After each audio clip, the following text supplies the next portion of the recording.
King of Glory International Ministries.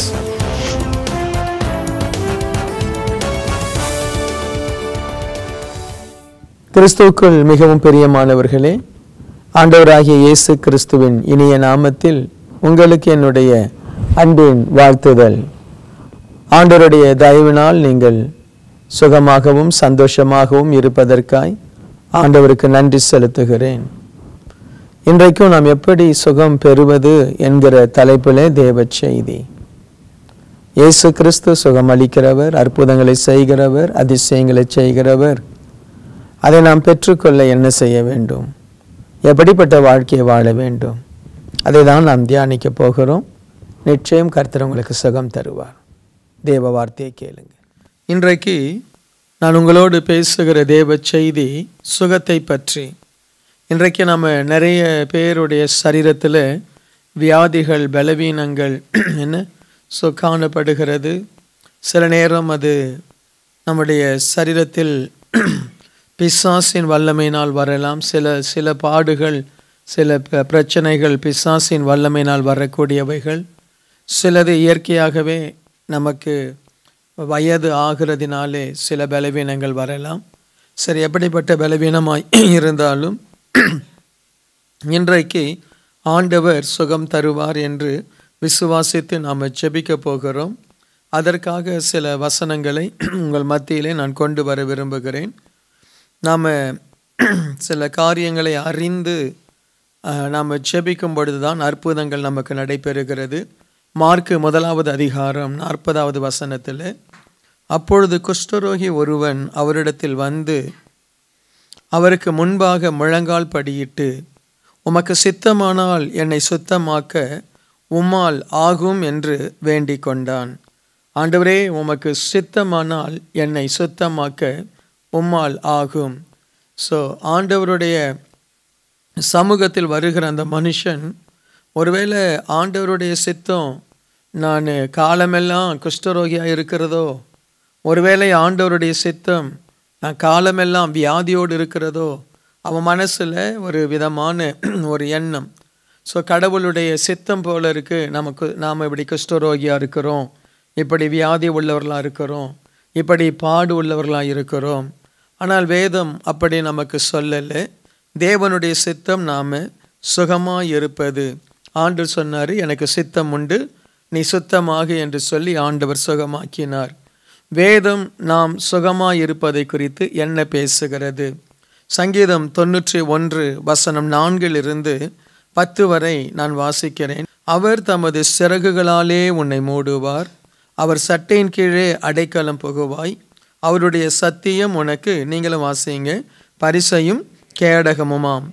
இரவில் உண்டாகும் பயங்கரத்துக்கும் பகலில் பறக்கும் அம்புக்கும் இருளில் நடமாடும் கொள்ளை நோய்க்கும் மத்தியானத்தில் பாழாக்கும் சங்காரத்திற்கும் பயப்படாதிருப்பாய்.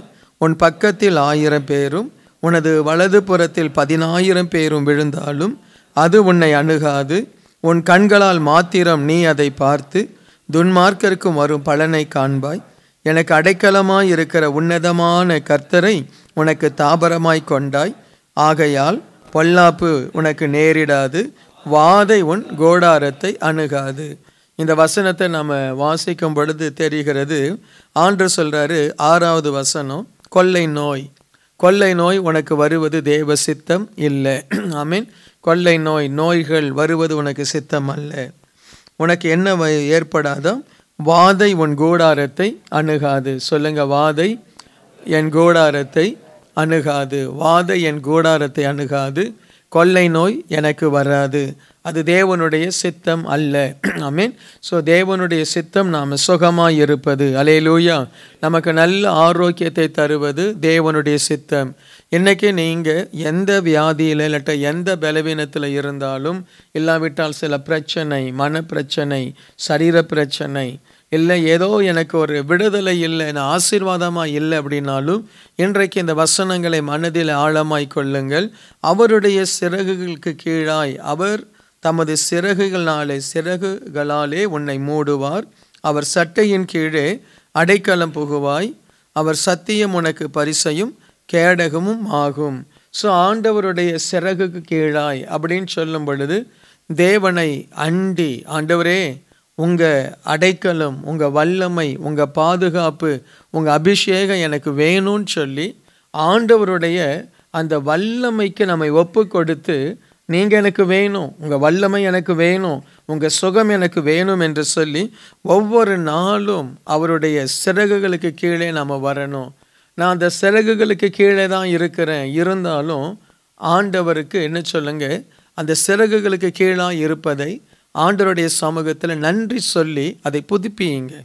நிறைய நேரம் நாம் ஆண்டவர் நமக்கு கொடுத்த ஆசீர்வாதங்களை புதுப்பிப்பதில்லை, அப்படியே பேசாமல் இருக்கிறோம்.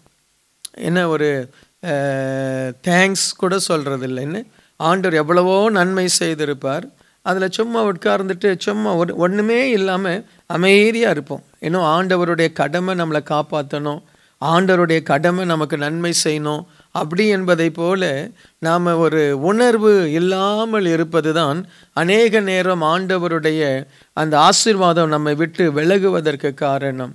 நாம் ஒவ்வொரு நாளும் ஆண்டவரே உங்கள் சிறகுகளால் என்னை மூடி இருப்பதற்காய் நன்றி, பொல்லாப்பு எனக்கு வராமல் இருப்பதற்காய் நன்றி, இரவிலே உண்டாகும் பயங்கரங்கள், பகலிலே பறக்கும் அம்புகள், இவைகளுக்கெல்லாம் என்னை பாதுகாப்பதற்காய் நன்றி என்று சொல்லி ஆண்டவர் நமக்கு என்னென்ன ஆசீர்வாதங்களை வைத்திருக்கிறாரோ அதையெல்லாம் கொஞ்சம் நினைச்சு பார்த்து ஆண்டவருக்கு நன்றி சொல்லணும், அதை புதுப்பிக்கணும்.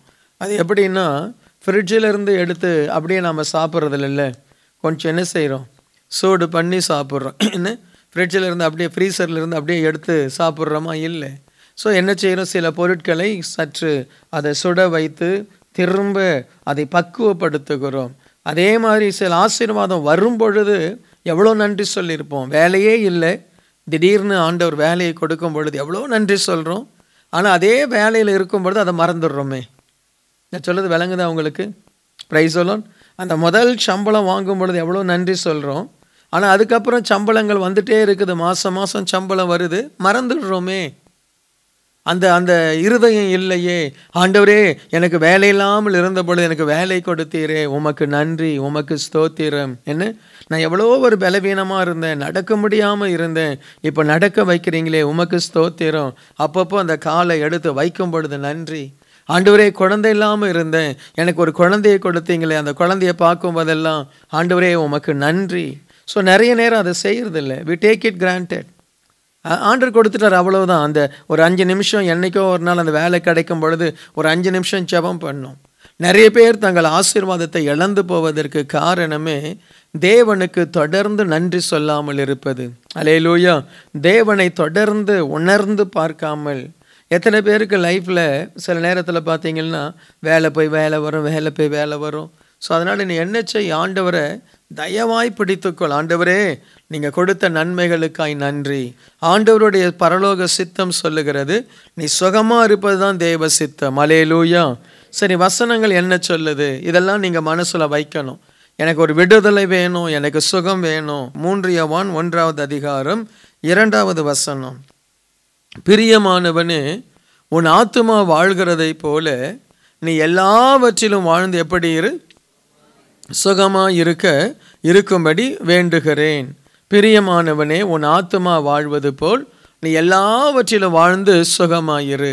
அப்போ ஆண்டவர் ஒரு ஊழியக்காரன் வாழ்த்துகிறான் என்றால் ஆண்டவர் வாழ்த்துகிறார். ஆமீன். ஒரு ஊழியக்காரன் ஆசீர்வதிக்கிறான் என்றால் ஆண்டவர் ஆசீர்வதிக்கிறார். அப்போ ஆண்டவர் நம்ம சுகமாக இருக்கணும்னு ஆசீர்வதிக்கிறார்.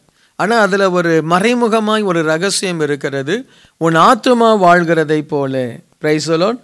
நம்ம சுகமாக இருக்கணும், ஆரோக்கியமாக இருக்கணும், சந்தோஷமாக இருக்கணும், மனமகிழ்ச்சியாக இருக்கணும் அப்படின்னா நம்முடைய ஆத்துமா மிகவும் ஆசீர்வாதமாக இருக்கணும். ஆனால் நம்ம நிறைய நேரம் நம்முடைய சரீரத்தை தான் நம்ம ரொம்ப நேசிக்கிறோமே ஒழிய ஆத்துமாவை நம்ம ரொம்ப நேசிக்கிறது இல்லை. என்ன? ஆனால் எது முக்கியம்னா சரீரம் முக்கியம் அல்ல, ஆத்துமா தான் முக்கியம். ஆண்டவரே அதை தான் சொன்னார். ஒருவன் சரீரத்தை கொல்ல வல்லவனாக இருந்தால் அவனுக்கு நீ பயப்பட வேண்டாம், சரீரத்தையும் ஆத்துமாவையும் கொல்ல வல்லவர், நரகத்திற்கு தள்ள வல்லவர், அவருக்கே பயப்படு. நம்முடைய சரீரத்தை விட ஆத்துமா மிகவும் மேன்மையானது. ஆமேன். அல்லேலூயா. ஸோ அப்போது ஒரு தேவ பிள்ளைக்கு எப்பொழுது ஆரோக்கியம் நிரந்தரமாய் வருதுன்னா உங்கள் ஆத்துமாவை நீங்கள் எப்போ அதிகமாய் நேசிக்கிறீங்களோ அப்போதான் உங்களுக்கு சரீர சுகம், உலக பிரகாரமான ஆசீர்வாதம் எல்லாமே பெருகும். உன் ஆத்துமா வாழ்வதை போல உன் ஆத்துமா சுகமாக இருக்கணும். உன் ஆத்துமா தேவனோடு அண்டி இருக்கணும்.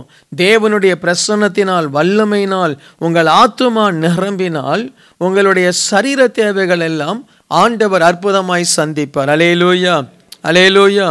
இன்றைக்கு பெரும்பாலான ஜனங்க தங்கள் சரீரத்தை தான் ரொம்ப இம்பார்ட்டன்ட் தர்றாங்க. எனக்கு கால் வலி, எனக்கு கை வலி, எனக்கு ரெஸ்ட் வேணும், எனக்கு முடியலை, என்ன தேவனை தேடுவதில்லை. நேற்று ஏன் பிரதர் ஜெபம் பண்ணலை, ரொம்ப டயர்டாக இருந்தது, செகண்ட் ஷிஃப்ட் போயிட்டு வந்தேன், ரொம்ப டயர்டாக இருந்தது, அப்படியே நான் வந்து தூங்கிட்டேன், ரெஸ்ட் பண்ணிட்டேன். சில நேரத்தில் செகண்ட் ஷிஃப்ட் இருக்கிற உங்களை என்ன செய்கிறாங்க, கொஞ்சம் எக்ஸ்ட்ரா ஹவர் கண்டினியூ பண்ணுங்க, ஒரு 3 hour கண்டினியூ பண்ணுங்க, ரொம்ப அர்ஜென்ட் ஜாப் அப்படின்னும் பொழுது ஸ்டில் அந்த இடத்துல ரொம்ப வேகமாக வேலை செய்கிறோம். ஆனால் அதே செகண்ட் ஷிஃப்ட் முடிச்சுட்டு வீட்டுக்கு வந்தால் நல்லா ரெஸ்ட் எடுக்கிறோம். ஆமீன். நம்ம ஜெப நேரத்தை நம்ம முக்கியப்படுத்துறது இல்லை. பிரைஸெல்லாம் திடீர்னு ஆஃபீஸில் இருந்து ஒரு ஃபோன் வருது, நீ உடனே வரணும் அப்படின்னு சொன்ன உடனே டாக்ஸி எடுத்து என்ன வேகமாக ஓடுறோம். 5 நிமிஷத்தில் 10 நிமிஷத்தில் குளிச்சுட்டு டக்குன்னு ஓடி போய் நம்ம ஆஃபீஸ் வேலையை செய்கிறோம். ஆனால் அதே மாதிரி நைட்டு எழுந்து ஆண்டவருடைய சமூகத்தில் சந்தோஷமாக நம்ம ஜெபிப்பதில்லை. என்ன? ஸோ நிறைய பேருடைய வாழ்க்கையில் பிரச்சனைக்கு காரணமே நீ ஆத்துமாவை சரியாக கவனிக்கலை. ஹலோ, என்னத்தை கவனிக்கலை? ஆத்துமா. ஆண்டவர் சொல்கிறாரு, உன் ஆத்துமா நல்லா இருந்தீன்னா நீங்கள் நல்லா இருப்பீங்க. ஒரு மனுஷனுடைய ஆத்துமா தேவனுக்கு பிரியமாக இருந்தால் அவனுடைய சரீரத்தில் அற்புதம் நடக்கும். அவனுடைய என்ன சொல்கிறது, அவனை பார்க்கும் பொழுது, அதாவது நல்ல ஒரு தேவ பிரசன்னம் அவன் முகத்தில் இருக்கும், நல்ல ஒரு கலை அவன் முகத்தில் இருக்கும், நல்ல ஒரு சுகம் அங்கே இருக்கிறத நம்ம பார்க்கலாம். ஒரு தேவ பிரசன்னத்தினுடைய ஆளுகை. மோசையை பார்த்து ஆண்டவர் சொல்கிறாரு, அவன் வயதானாலும் அவன் பலன் குன்றவில்லை. ஸோ அப்போ ஒரு நல்ல தேவ பிரசன்னம் ஒருத்தர் மேலே இருந்தாலே, அந்த ஆத்துமா வாழ்ந்தாலே நீங்கள் நல்ல சுகமாய், ஆரோக்கியமாய், கம்பீரமாக இருப்பீங்க. Praise the Lord. அல்லேலூயா. சில ஆட்களை பார்க்குறோம், சின்ன வயசு தான், ரொம்ப வயதானவங்கள மாதிரி இருக்கிறாங்க. ஏன் தெரியுமா? ஆத்துமா வாழலை. சின்ன வயசு தான், ஆனால் அவங்கள பார்த்தா அப்படியே கண்ணெல்லாம் உள்ளே போய் அப்படியே ஒரு மாதிரி ரொம்ப வித்தியாசமாக இருக்கிறாங்க. ஸோ ஆகவே உன்னுடைய ஆத்துமா வாழ்ந்தால் உன்னுடைய சரீரம் சுகமாக இருக்கும். உன்னுடைய சரீர சுகத்தை மட்டும் நீ பார்த்தா உன் சரீர சுகமும் போயிடும், உன் ஆத்துமாவும் போயிடும். Price the Lord.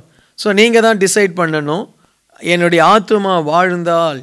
ஆண்டவர் சொல்கிறாரு, உன் ஆத்துமாவை நீ பொறுப்பெடுத்துக்கோ, உன் சரீரத்தை நான் பொறுப்பெடுத்துக்கிறேன். Price the Lord. அல்லேலூயா. உன் ஆத்துமாவை நீ பொறுப்பெடுத்துக்கொள். சரியானபடி ஜெபி, சரியானபடி வேதம் வாசி, உபவாசம் பண்ணு, தேவனை தேடு. உன் தேவையெல்லாம் மற்றதெல்லாம் நான் பார்த்துக்கிறேன்னு ஆண்டவர் சொல்கிறார். அல்லேலூயா. நாம் என்ன செய்கிறோம்? அதை ஆண்டவர் கையில் கொடுக்கறதில்லை. இன்றைக்கி தேவ சமூகத்தில் நம்முடைய ஆத்துமாவை தேவனுக்கு பிரியமாய் மாற்றுவோம். ஆத்துமா வாழட்டும். அல்லேலூயா. அடுத்து ஆண்டவர் என்ன சொல்கிறாருன்னு பார்த்தீங்கன்னா, நீங்கள் யாத்திராகமம் 15வது அதிகாரம் 26வது வசனம். உன் தேவனாகிய கர்த்தரின் சத்தத்தை கவனமாய் கேட்டு அவர் பார்வைக்கு செம்மையானவைகளை செய்து அவர் கட்டளைகளுக்கு செவி கொடுத்து அவருடைய நியமங்கள் யாவையும் கை கொண்டால் நான் எகிப்தியருக்கு வரப்பண்ணின வியாதிகளில் ஒன்றையும் உனக்கு வரப்பண்ணேன். நான் உன் பரிகாரியாகிய கர்த்தர் என்றார். இஸ்ரவேல் ஜனங்களுக்கு விரோதமாக எகிப்தியர் நிறைய பிரச்சனை பண்ணாங்க. ஆண்டவர் அந்த ஜனங்களை வியாதியினாலும் வாதையினாலும் அப்படியே அவர்களை என்ன செய்தார்? சரிந்து விழும்படி செய்தார். எகிப்தினுடைய ஆசீர்வாதம், எகிப்தினுடைய பலன், எகிப்தினுடைய இராணுவத்தின் பலன், அந்த ஜனங்களுடைய தைரியம் எல்லாமே ஒன்றுமில்லாமல் போனது. ஆண்டவர் சொல்றாரு, அவர்கள் எனக்கு விரோதமாய் உனக்கு விரோதமாய் இருந்தபடினால் அவர்களை நான் அப்படி ஒன்றுமில்லாமல் ஆக்கினேன். எனக்கு அன்பானவர்கள், இதில் இன்னும் ஒரு காரியத்தை நீங்கள் புரிந்து கொள்ளணும். நீங்கள் தேவனுடைய பிள்ளையாய், ஆண்டவருக்கு பிரியமாய், ஆண்டவருக்கு உண்மையாக இருந்தீங்கன்னா உங்கள் சத்துருக்கள் எப்படி எகிப்து ராஜா, பார்வோன் ஜனங்கள் ஒன்றுமில்லாமல் போனார்களோ அதே போல நமக்கு விரோதமாக இருக்கிற சத்துருக்களை ஆண்டவர் ஒன்றுமில்லாமல் போக பண்ணுவார். அது அப்படி நடக்கும். ஆண்டவர் இஸ்ரவேலுக்கு ஆதரவாய் எகிப்துக்கு விரோதமாய் இருந்தார். ஸோ நான் என்னுடைய ஊழிய பாதையில் நான் பார்க்குறேன், எனக்கு விரோதமாக இருக்கிறவர்கள் ஒன்றுமில்லாமல் போகிறதை நான் என்னுடைய வாழ்க்கையில் நான் பார்க்கிறேன். எனக்கு விரோதமாய் நிற்கிறவர்கள், விரோதமாய் ஊழியத்துக்கு விரோதமாய் செயல்படுகிறவர்கள் பார்த்தா இன்றைக்கி பரிதாபமாக இருக்குது. அவங்களுடைய லைஃப்பை பார்த்தா பரிதாபமாக இருக்குது. ஏன்னா தேவன், நீங்கள் உண்மையாக ஆண்டவருக்கு உண்மையாக இருந்தீங்கன்னா, தேவனுடைய சித்தத்தின்படி வாழ்ந்தீங்கன்னா, உங்களுக்கு விரோதமாக இருக்கிறவர்களுக்கு எகிப்தியருடைய அந்த வேதனைகள் அவர்கள் மேல் வந்து சேரும். அதே நேரத்தில் ஆண்டவர் சொல்கிறாரு, நான் உனக்கு அந்த வேதனை உனக்கு நினைச்ச மாட்டேன், தரமாட்டேன். அல்லேலூயா. அப்போ நீங்கள் அதற்கு ஆண்டவர் எதிர்பார்க்கிறது என்ன? தேவனுடைய கர்த்தருடைய சத்தத்தை கவனமாய் கேட்டு அவர் பார்வைக்கு செம்மையானவைகளை செய். யாரெல்லாம் தேவனுக்கு பிரியமாய் கவனமாய் செம்மையானதை செய்கிறாங்களோ அவங்க மேலே எகிப்தியருக்கு வந்த ஆபத்தை போல உங்கள் மேலே ஆபத்து வராது. எகிப்தியருக்கு வந்த ஒவ்வொரு வியாதியும் எப்படி இருந்தது? ஆபத்து. திடீர்னு வியாதி, உடம்பெல்லாம் கொப்பளம், திடீரென்று தவளைகள், வண்டுகள், திடீரென்று வீட்டில் மரண செய்தி. என்ன? அப்போ ஆண்டவர் சொல்கிறாரு, நீ என் பட்சத்தில் என் சத்தத்தை கேட்டு உன் ஆத்துமா வாழ்ந்து எனக்கு உண்மையாக இருந்தால் எகிப்தினுடைய வேதனை உனக்கு என்ன செய்யாது? வராது. அல்லேலூயா. ஸோ அப்போ அந்த ஒரு தெய்வ பயத்தை ஆண்டவர் எதிர்பார்க்கிறார். ஆமீன். ஒரு தெய்வ பயம். உன் ஆண்டவர் யார்? அவருக்கு நான் ஏன் பயப்படணும்னு சொல்லி அந்த பார்வோன் மோசேயை பார்த்து கேட்குறாரு. அவர் யார்? அவருக்கு எதுக்கு நான் பயப்படணும்? கர்த்தர் யார்? ஆண்டவர் யார் என்பதை நிரூபித்தார். அல்லேலூயா. ஸோ அப்போ நீங்கள் உங்கள் லைஃப்பில் ஆண்டவரே எனக்கு எகிப்தின் வியாதி வேண்டான்னா தெய்வ பயத்தோடு தேவனை ஆராதிப்பது, ஆலயத்துக்கு வருவது, தேவனுடைய ஊழியக்காரருடைய வார்த்தைக்கு கீழ்ப்படிந்து ஜபங்களுக்கு வருவது. ஒரு ஜபம் வைக்கிறோம், இந்த ஜபம் வைக்கிறோம் அப்படின்னும் பொழுது நீங்கள் மட்டும்தான் வர முடியும்னு இல்லை, நிறைய பேருக்கு வர முடியும். ஆனால் அவங்க வருவதில்லை. ஆனால் அதெல்லாம் என்ன செய்யும் அப்படின்னும் பொழுது, நாட்கள் வரும் பொழுது தீமைகள் அவர்களை தொடும். தீமைகள் தொடும் பொழுது அவர்கள் கதறுவாங்க. ஏன்னா ஆண்டவர் ஒரு ஆலயத்தில் ஒரு டெலிவரன்ஸ் ப்ரேயர் அப்படின்னு சொல்லி ஒரு தேவ திட்டம் இல்லாமல், தேவ நோக்கம் இல்லாமல் ஒரு டெலிவரன்ஸ் ப்ரேயரை வைக்கலை. என்ன? ஒரு டெலிவரன்ஸ் ப்ரேயர் ஆலயத்தில் வைத்திருக்கிறாங்க அப்படின்னா சபை மக்களுக்கு விரோதமாய் பொல்லாத பிசாசின் வல்லமைகள் ஏவப்பட்டு கொண்டே இருக்கும். ஸோ அதற்கு நாம் தப்பித்து கொள்ள வசனம் தேவை, ஜபம் தேவை. ஸோ நீங்கள் தயவு செய்து உங்கள் லைஃப்பில் இந்த டெலிவரன்ஸ் ப்ரேயருக்கு, இந்த ஃபாஸ்டிங் ப்ரேயருக்கு, இரவு ஜபத்திற்கு வருவதை தயவு செய்து நிறுத்திடாதீங்க. சரியா? ஸோ ஒரு நாளில் அவங்கெல்லாம் வருவாங்க, ஒரு நாளில் வருவாங்க. ஏனென்றால் ஞாயிற்றுக்கிழமை ஆராதனை மட்டும் ஒரு தேவ பிள்ளையை காப்பாற்றாது. ஞாயிற்றுக்கிழமை ஆண்டவரை ஆராதிக்க போகிறோம், நல்லது. ஆனால் மற்ற நாட்களும் நமக்கு தேவை. எகிப்தினுடைய வியாதி நமக்கு வருவதில்லை. ஆமென் சொல்லுங்க. எகிப்தினுடைய வியாதி நமக்கு வருவதில்லை. யாத்திராகமம் 23:25 உன் தேவனாகிய கர்த்தரையே சேவிக்க கடவீர்கள், அவர் உன் அப்பத்தையும் உன் தண்ணீரையும் ஆசீர்வதிப்பார், வியாதியை உன்னிலிருந்து என்ன செய்வார்? விலக்குவேன். ஆண்டவர் சொல்றாரு, நான் வியாதியை உன்னை விட்டு விலக்குவேன். உன் தேவனாகிய கர்த்தர் உன்னுடைய அப்பத்தையும் தண்ணீரை என்ன செய்வார்?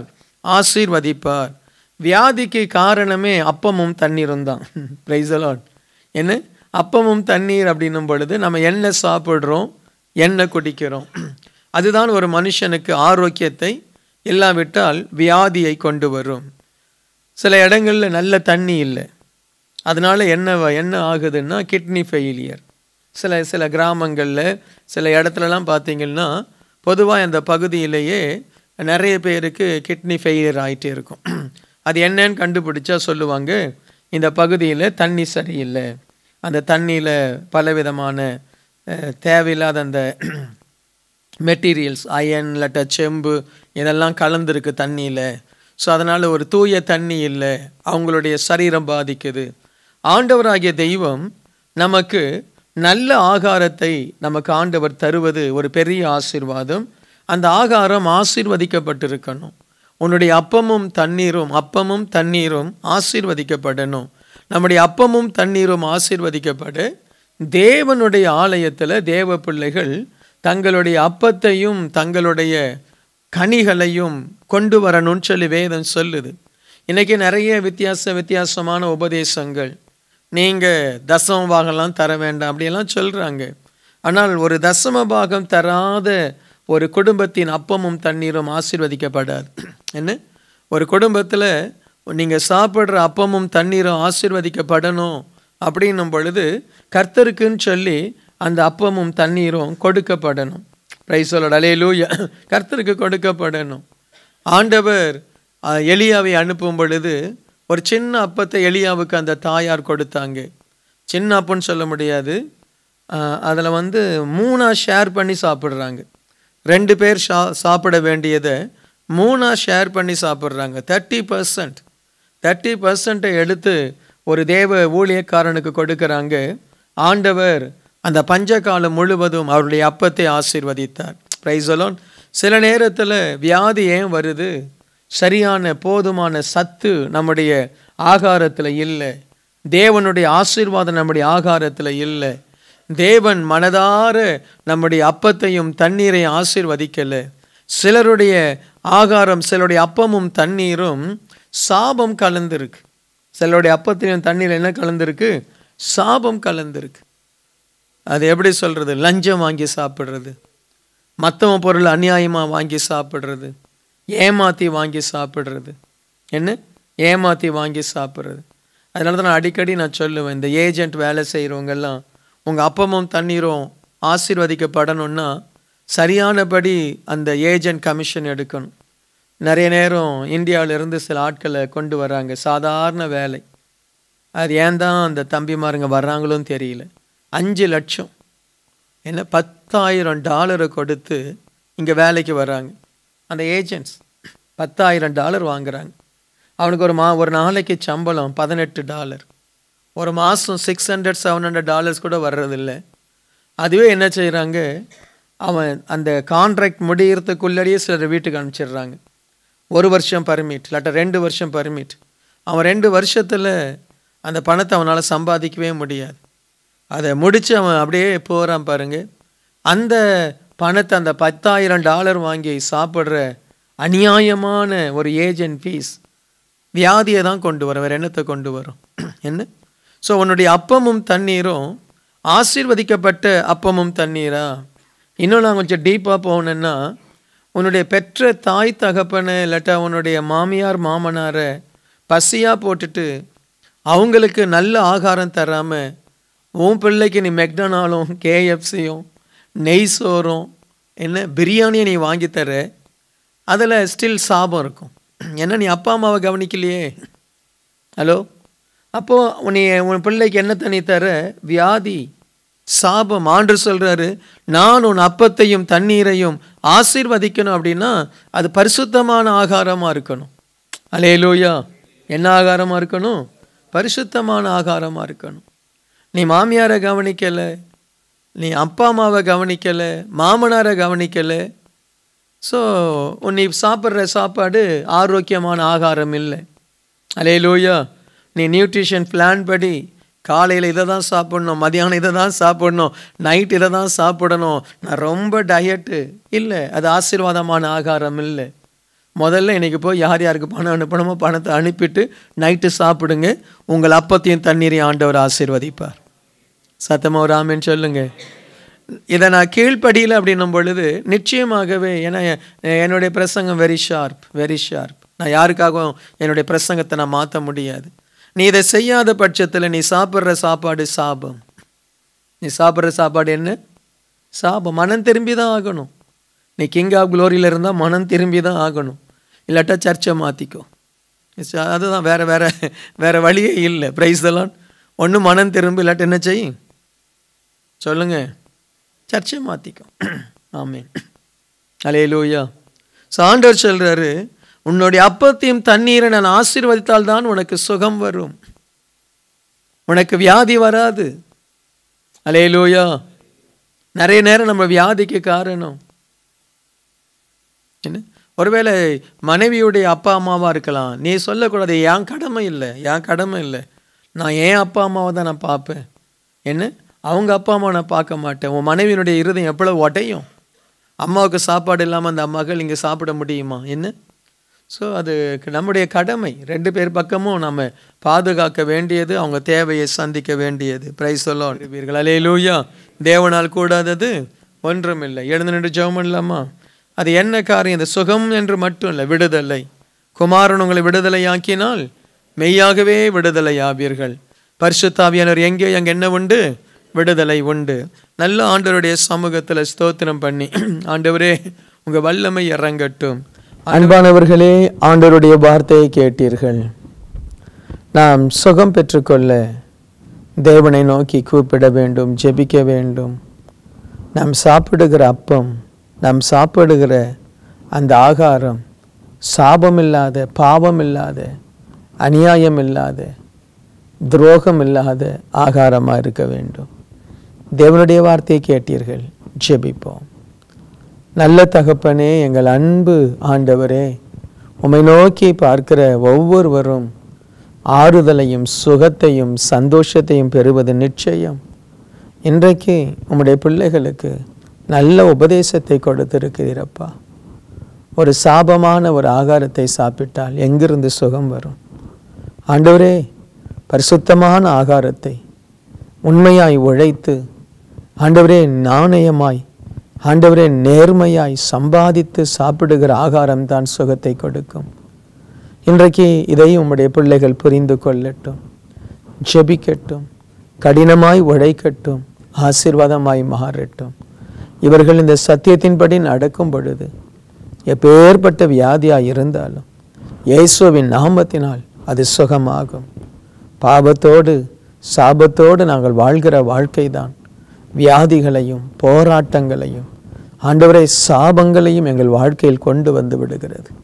ஆண்டவரே, எங்கள் கண் காண எங்கள் பொருட்கள் அந்நியர் வசமாகிறது. எங்கள் கண் காண ஆண்டவரே எங்களுடைய ஆசீர்வாதங்கள், ஆண்டவரே தகப்பனை சாபமாயும் நஷ்டமாயும் மனவேதனையாயும் மாறுகிறது. இன்றைக்கு இதை என் அன்பு சகோதர சகோதரிகள் புரிந்து கொள்ளட்டும். ஆண்டவரே, ஆசீர்வாதத்தை அசட்டை பண்ணினவர்கள், நல்ல தாய் தகப்பனுடைய உபதேசத்தை கடிந்து கொள்ளுதலை அசட்டை பண்ணினவர்கள், ஆண்டவரே சுகமாக வாழ முடியாதே, ஆசீர்வாதமாய் வாழ முடியாதே. நல்ல ஆண்டவரே ஆலோசனைகளை ஆண்டவரை வெறுக்கிறவர்கள், ஆசீர்வாதத்தை வெறுக்கிறவர்கள் அல்லவா? தெய்வ பயத்தை வெறுக்கிறவர்கள், சுகத்தை வெறுக்கிறவர்கள் அல்லவா? தீமை செய்ய ஓடுகிறவர்களுக்கு தீமை வரும் அல்லவா? இதை என் ஜனங்கள் உணர்ந்து கொள்ளட்டும் அப்பா, உணர்ந்து கொள்ளட்டும். தெய்வமே, ஒவ்வொரு குடும்பத்திற்கும் சுகம் தேவை. ஒவ்வொரு சகோதரனுக்கும் சகோதரிக்கும் அவர்களுடைய சரீரத்தில், அவருடைய இருதயத்தில் சந்தோஷம், சமாதானம், நல்ல ஆரோக்கியம் தேவை. ஆரோக்கியமான குடும்பம் தேவை. நல்ல ஆசீர்வாதமான தொழில் வேலை தேவை. இதற்காய் நான் மன்றாடி ஜெபிக்கிறேன். இயேசு சுவாமி, ஒவ்வொருவருக்கும் அதை தாரும், ஒவ்வொருவருக்கும் அதை தாரும். இந்த தேவ செய்தியை கேட்டு ஒப்பு கொடுத்து மனம் திரும்புகிற அத்தனை பேர் மீதும் உங்கள் சுக வாழ்வு தொழிற்கட்டும், சுக வாழ்வு தொழிற்கட்டும். ஆசீர்வதிக்கிறேன். ஆமேன், ஆமேன். கர்த்தர் உங்களை ஆசீர்வதிப்பார். தயவாய் தேவ வார்த்தைகளை பின்பற்றுங்க. சுகத்தோடு சமாதானத்தோடு வாழ தேவன் அனுக்கிரகம் பண்ணுவார். God bless you.